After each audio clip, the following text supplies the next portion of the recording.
आता बघूया टॉप 9 मोठ्या बातम्या। शिवसेना नकली असायला ती काय तुमची डिग्री आहे का? शहांच्या गाडीत अस्सल लोक किती? सगळ्या स्टेपनीज आहेत। अमित शहांच्या टीकेला उद्धव ठाकरेंचं प्रत्युत्तर। शिवसेना प्रमुखांनी भूमिपुत्रांच्या न्याय हक्कासाठी स्थापन केली, तिला जन्म दिला, त्या शिवसेनेला तुम्ही नकली म्हणता? अरे नकली शिवसेना म्हणाले ती काय तुमची डिग्री आहे की काय? राज्यात फक्त माझंच नाणं चालणार, ठाकरेंची ही भाषा अहंकाराची। लोकलमध्येही ठाकरेंना मोदी की गॅरंटी या नाण्याचा आवाज आला असता। ठाकरेंच्या लोकल प्रवासावरून बावनकुळेंची टीका।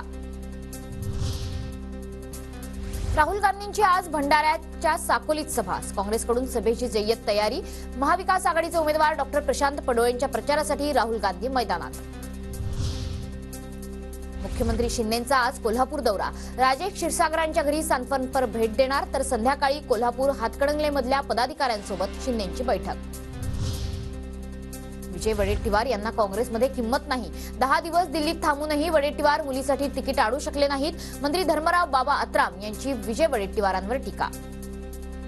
पक्षात किती किंमत आहे हे मला माहित आहे आणि हे अवघ्या महाराष्ट्राला सुद्धा माहित आहे।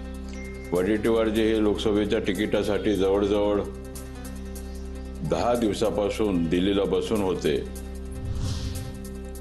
बारामती लोकसभेच्या महायुतीच्या उमेदवार सुनेत्रा पवारांचा आज मुळशी तालुक्यात दौरा, हिंजवडीमधून संवाद दौऱ्याला सुरुवात करणार।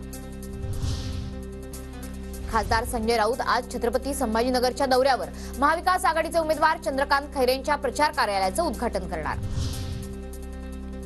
लोकसभा निवडणुकीसाठी उद्या भाजपचा जाहीरनामा प्रसिद्ध होणार, पंतप्रधान मोदींच्या उपस्थितीत जाहीरनामा प्रसिद्ध होणार।